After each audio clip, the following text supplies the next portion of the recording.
Saluons tous au nom de Jésus-Christ. Nous allons lire une écriture.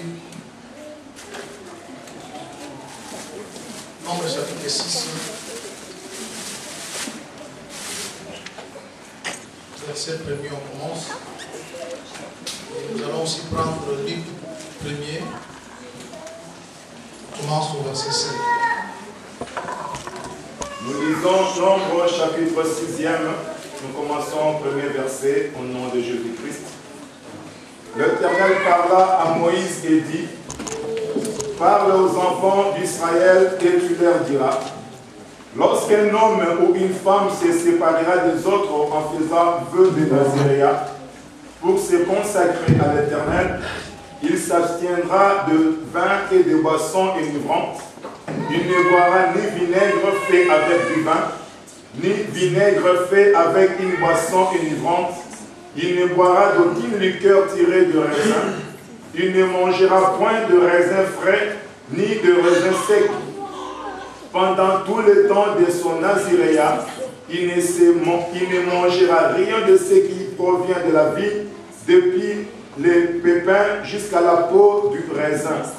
Pendant tout le temps de son naziréat, le rasoir ne passera point sur sa tête, jusqu'à l'accomplissement des jours pour lesquels il s'est consacré à l'Éternel. Il sera saint, il laissera croître librement ses cheveux. Pendant tout le temps qu'il a voué à l'Éternel, il ne s'approchera point d'une personne morte. Il ne s'essuiera point à la mort de son père ni de sa mère, de son frère ou de sa sœur, car il porte sur sa tête la consécration de son Dieu. Pendant tout le temps de son naziréat, il sera consacré à l'Éternel. Si quelqu'un meurt subitement près de lui et que sa tête consacrée devienne ainsi fouillée, il se rasera la tête les jours de sa purification. Il se la rasera le 7e jour. Le 8e jour, il apportera au sacrificateur 2 tourterelles ou 2 jeunes pigeons à l'entrée de la tente d'assignation.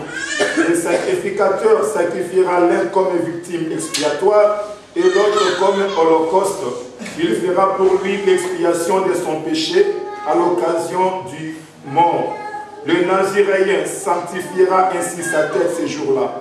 Il consacrera de nouveau à l'Éternel le jour de son naziréat et il offrira un agneau d'1 an en sacrifice de culpabilité. Les jours précédents ne seront point comptés parce que son naziréat a été essuyé. Voici la loi du naziréen. Le jour où il aura accompli le temps de son naziréat, on le fera venir à l'entrée de la tente d'assignation. Il présentera son offrande à l'Éternel, un agneau d'1 an et sans défaut pour l'holocauste, une brebis d'1 an et sans défaut pour le sacrifice d'expiation, et un bélier sans défaut pour le sacrifice d'action de grâce, une corbeille de pain sans levain, des gâteaux de fleurs de farine pétrie à l'huile et des galettes sans levain arrosées d'huile avec l'offrande et la libation ordinaire. Le sacrificateur présentera ces choses devant l'Éternel et il offrira sa victime expiatoire et son holocauste. Il offrira le bélier en sacrifice d'action de grâce à l'Éternel, outre la corbeille de pain sans levain avec l'offrande et la libation. Le naziréen rasera à l'entrée de la tente d'assignation sa tête consacrée. Il y prendra les cheveux de sa tête consacrée et il les mettra sur le feu qui est sous les sacrifices d'action de grâce. Le sacrificateur prendra l'épaule cuite du bélier, un gâteau sans levain de la corbeille et une galette sans levain. Et il les posera sur le main du naziréen après qu'il aura rasé sa tête consacrée. Le sacrificateur les agitera de côté et d'autres devant l'Éternel. C'est une chose sainte qui appartient au sacrificateur avec la poitrine agitée et l'épaule offerte par élévation. Ensuite, le naziréen pourra boire du vin. Telle est la loi pour celui qui fait vœu des naziréats. Telle est son offrande à l'Éternel pour son naziréat. Outre ce que lui permettront ses ressources, il accomplira ce qui est ordonné pour le vœu qu'il a fait. Luc chapitre 2, Luc 1er, verset 7. Luc 1er, là où l'ange est venu sur 7e. il n'avait point d'enfant. Du temps d'Hérode, roi de Judée, il y avait un sacrificateur nommé Zacharie, de la classe d'Abia. Sa femme était d'entre les filles d'Aaron et s'appelait Élisabeth. Tous deux étaient justes devant Dieu, observant d'une manière irréprochable tous les commandements et toutes les ordonnances du Seigneur. Ils n'avaient point d'enfant parce qu'Élisabeth était stérile. Ils étaient l'un et l'autre avancés en âge. Or, pendant qu'il s'acquittait de ses fonctions devant Dieu, selon les tours de sa classe, il fut appelé par le sort, d'après la règle du sacerdoce, à entrer dans le temple du Seigneur pour offrir le parfum. Toute la multitude du peuple était dehors en prière à l'heure du parfum. Alors un ange du Seigneur apparut à Zacharie et se tint debout à droite de l'autel du parfum. Zacharie fut troublé en le voyant et la frayeur s'empara de lui. Mais l'ange lui dit, « Ne crains point Zacharie, car ta prière a été exaucée. Ta femme Élisabeth t'enfantera un fils et tu lui donneras le nom de Jean. Il sera pour toi un sujet de joie et d'allégresse et plusieurs se réjouiront de sa naissance, car il sera grand devant le Seigneur.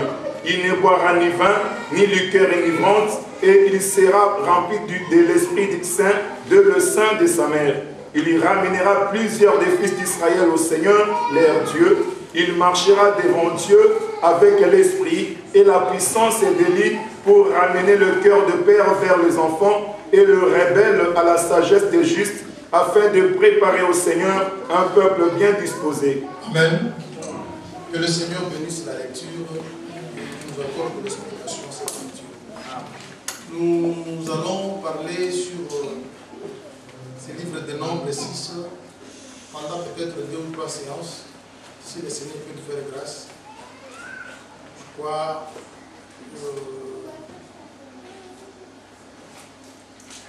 là où le bien-aimé a dit dans le livre des Nombres, on nous a fait voir quand quelqu'un fait le vœu de Nazaréa, qu'est-ce qu'il peut observer pendant tout le temps. Je crois qu'on a parlé de beaucoup de choses, mais je crois que tout cela ne pourrait que parler du vin. Parce que vous allez remarquer que à la fin du vœu, il doit raser ses cheveux et il doit prendre le vin qui était défendu de prendre pendant tout le temps du Nazaréen. On a parlé de liqueurs fortes, on a parlé de boissons enivrantes, on a parlé de beaucoup de choses.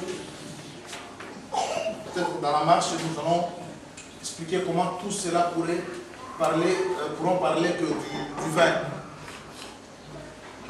Mais vous allez remarquer que il se passe des choses. Pendant le temps du vœu, on lui a dit de ne pas se rendre impie pour un mort. Soit pour son père, sa mère, son frère ou sa soeur.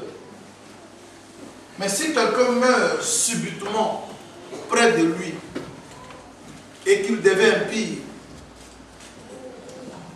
il doit interrompre le vœu, il se rase le cheveu, il donne comme offrande des choses qu'on a énumérées, dont nous allons expliquer, et il reprend encore le vœu. Tout ce qui était du passé ne seront plus comptés. Il reprend encore. Mais s'il arrive maintenant à la fin du vœu, il y a des choses. Il y a la mort subite qui fait que le vœu soit interrompu. On arrase le cheveu. Il y a aussi le problème d'arriver jusqu'à la fin du vœu. Ce sont les choses que nous allons expliquer pour qu'il puisse prendre du vin. Ici, si la mort intervient, une mort subite, et ça fait que le vœu soit interrompu, il ne prend pas du vin. Il va seulement raser le cheveu, il donne les offrandes, il continue avec le vœu. Mais pour prendre le vin, il faut que le vœu arrive à sa fin. C'est en ce moment-là, il va raser le cheveu, il prend le cheveu, il va mettre sur l'autel, il va maintenant boire le vin qui était défendu de boire pendant tout le temps de la Nazaréa. Alors pourquoi je suis allé prendre l'écriture de Luc. Je suis allé prendre l'écriture de Luc pour parler d'une chose très importante aussi. La Bible nous fait voir qu'il y avait quelqu'un au nom de Zacharie, il était sacrificateur, il avait une femme, Élisabeth. Mais cette femme ne mettait pas au monde parce qu'elle était stérile. Elle était déjà avancée en âge, et Zacharie également, il était vieux. Mais la Bible dit un jour, Zacharie était dans le temple, faisant l'œuvre de Dieu. L'ange est venu le voir, Gabriel bien sûr, selon la permission de Dieu, parce qu'il était envoyé par le Seigneur, lui dire que non, ta prière est exaucée. Ta femme, tu ne mets pas au monde, va mettre au monde. Mais la femme qui naîtra, il ne faut pas que cet enfant touche au vin. Parce que l'enfant sera rempli de l'esprit de le sein de sa maman. La Bible nous dit que Zacharie n'a pas crié à cela, selon l'ange. Il a dit, mais comment cela va se passer? Parce que moi, je suis déjà vieux. D'ailleurs, ma femme est aussi avancée en âge. L'ange lui a dit, comme tu n'as pas crié à ma parole, je suis Gabriel qui se tient au devant de Dieu, comme tu n'as pas crié à ma parole, tu ne vas plus parler. Jusqu'à ce que l'enfant sera né. Et la Bible dit, la foule était dehors, pendant que Zacharie était à l'intérieur. Ils ont vu que Zacharie a pris beaucoup de temps à l'intérieur. Ils ont dit peut-être qu'il a eu une vision. Lorsqu'il est sorti, la Bible nous confirme que Zacharie ne parlait pas. Selon la parole de l'ange, il devait rester muet jusqu'à ce que la parole va s'accomplir. Alors, Zacharie est sorti, il est allé chez lui. La Bible dit, quelque temps après, sa femme Élisabeth était devenue enceinte. Mais cette femme s'est cachée pendant 5 mois. Tout en étant grosse, mais elle s'est cachée pendant 5 mois. Elle n'a pas voulu que les gens voient ou comprennent qu'elle est enceinte.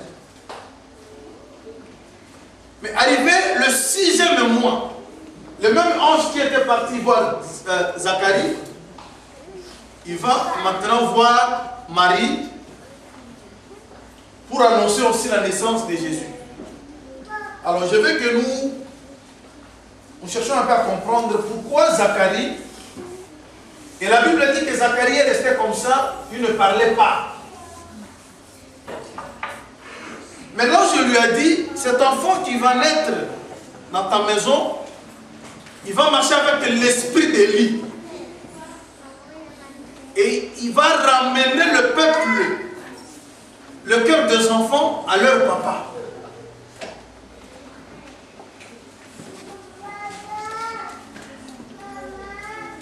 Et on parlait bien de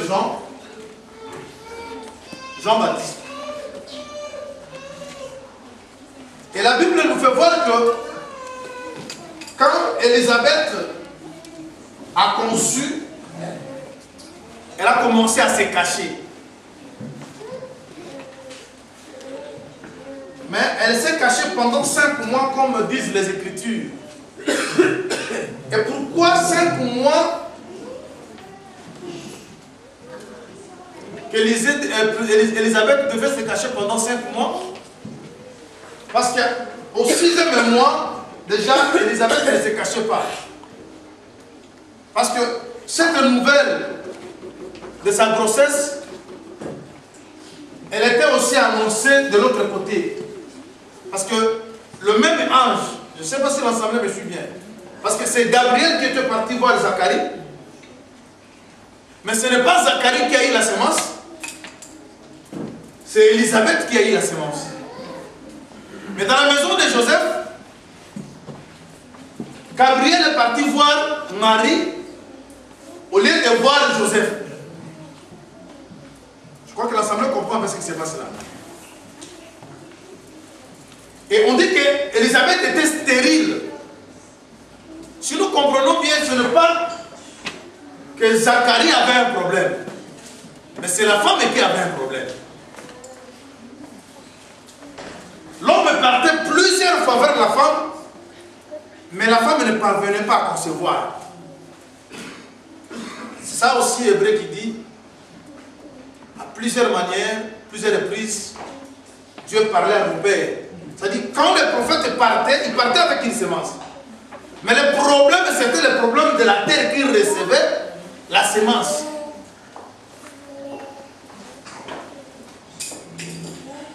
Ici, nous voyons Rebecca qui est plutôt Élisabeth qui est stérile. Mais de l'autre côté, nous voyons Marie qui est vierge. Marie n'avait pas le problème de la stérilité. Mais plutôt Marie était vierge. Vous allez remarquer que pour Marie, on lui a dit, on ne lui a pas interdit on lui a pas dit que non, l'enfant qui naîtra, il ne faut pas qu'il touche au vin. Je ne sais pas si l'enseignant me comprend. Là, on lui a dit simplement que non, tu sais, l'enfant qui naîtra de toi, il sera assis sur le trône de David. Mais le problème de ne pas toucher au vin, ça on n'a pas dit.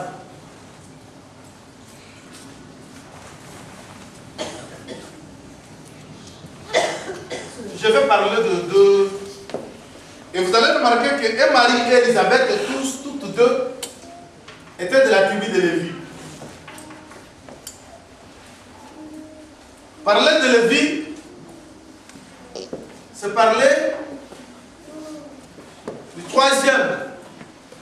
C'est parler aussi de la terre. C'est-à-dire, elles étaient toutes deux de terre. Mais une était bonne, une autre n'était pas une bonne terre.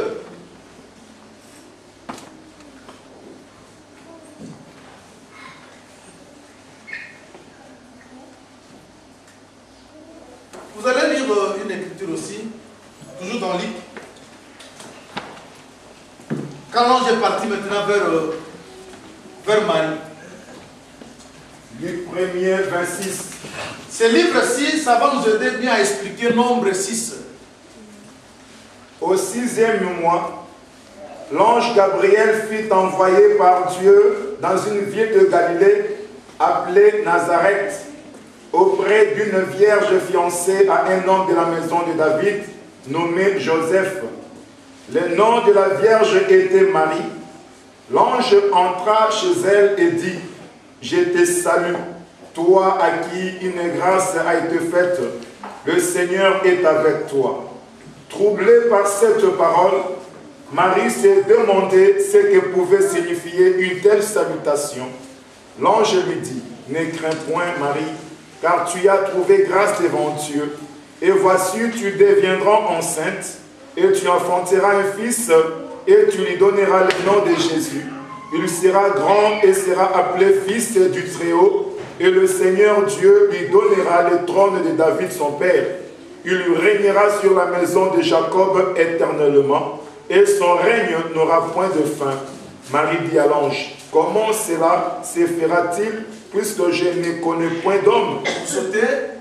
Marie est partie maintenant voir Élisabeth. 39. Dans ce même temps, Marie se leva et s'en alla à hâte vers les montagnes dans une ville de Juda. Elle entra dans la maison de Zacharie. Je veux que l'Assemblée comprenne une chose. Pour que Élisabeth devienne enceinte, on dit quelque temps après. Mais pour Marie, à l'instant même, Marie était devenue enceinte. Parce qu'après avoir parlé avec l'ange, elle s'est mise debout pour aller dans la maison de Zacharie. Et quand elle a serré la main avec Élisabeth, d'ailleurs, Élisabeth a envoyé Marie venir, elle a dit, pourquoi la mère de mon Seigneur? C'est-à-dire, Élisabeth comprenait déjà que en Marie, il y avait déjà une semence. C'est la raison pour laquelle, quand les deux se sont serrés la main, la Bible dit, l'enfant qui était dans le ventre d'Élisabeth était tressailli et rempli du Saint-Esprit. Parce que le Saint-Esprit devait venir de l'autre côté. Parce qu'ici, je vais parler de deux arbres. Je vais parler du figuier et je vais parler de la vigne. Parce que pour manger, pour boire du vin, il faut d'abord planter cette vigne. Or, sur cette terre, la vigne n'était pas plantée. La vigne, par contre, était plantée de l'autre côté. C'est pour cela, pour que l'enfant qui était à l'intérieur du ventre d'Élisabeth reçoive l'esprit, il aurait fallu que la femme Marie serre la main, parce que vous savez, c'est que Jean a dit quelque part. Lisez Jean chapitre 1er.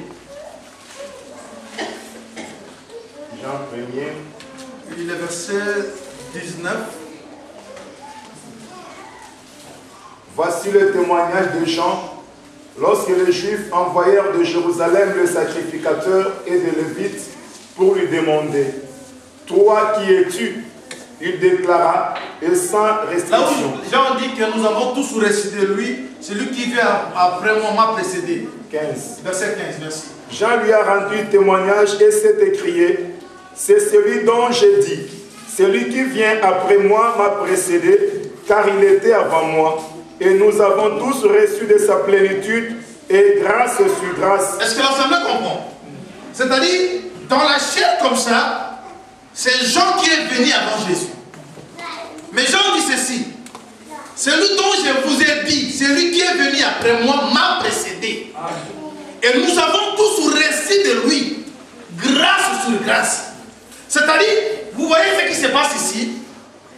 L'enfant qui est dans le ventre d'Élisabeth reçoit l'esprit, mais l'esprit vient du côté de l'autre enfant. Est-ce que l'Assemblée me comprend? Alors, qu'est-ce que je veux dire par là? Je vais vous faire voir une chose. On dit qu'Élisabeth était stérile. Mais son mari allait vers elle plusieurs fois. Bien que ça, la semence n'entrait pas. Ici, je vais seulement expliquer tout mouvement que les prophètes faisaient vis-à-vis de la maison d'Israël. C'était Zacharie aller vers cette femme. Parce qu'Israël, c'était une femme qui recevait les prophètes au nom de Dieu, mais il ne produisait rien. La semence, qui est la parole de Dieu, ne se retrouvait pas en elle. Mais qu'est-ce qui se passe? Il aurait fallu... Vous voyez ce qui se passe dans Luc chapitre 13, le verset 6e jusqu'au 8e. On dit que quelqu'un avait planté un figuier dans sa vigne. Il est venu 3 ans cherchant le fruit.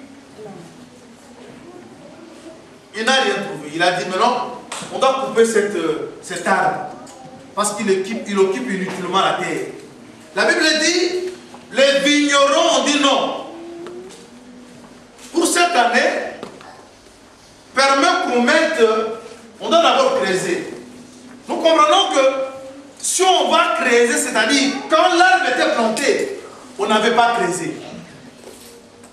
Et on doit creuser pour mettre du fumier. Et nous allons voir cette année-ci, si ça ne produit pas. Vous allez remarquer, parce que les 3 années ici, on vient chercher le fruit et on ne trouve pas, c'est le temps où Dieu cherchait à trouver la repentance chez les enfants d'Israël. Parce que Jean-Baptiste a dit, qui vous a appris à fuir la colère à venir? Produisez donc le fruit d'une de la repentance. Les fruits que cherchait Dieu, ce ne sont pas les fruits physiques, mais Dieu cherchait plutôt les fruits d'une de la repentance. Mais cela n'a pas été trouvé. Maintenant, on devait maintenant faire un travail. Le travail qu'on va faire ici va permettre seulement à la femme de concevoir, mais l'homme doit devenir muet. Parce que Zacharie et Élisabeth, tous deux, représentaient la maison d'Israël. Mais une partie d'Israël doit rester muet jusqu'à ce que le Fils viendra. Ici, je vais faire établir une petite différence ou apporter une petite lumière. Parce que le Fils doit venir ou doit travailler avec l'esprit d'Élie.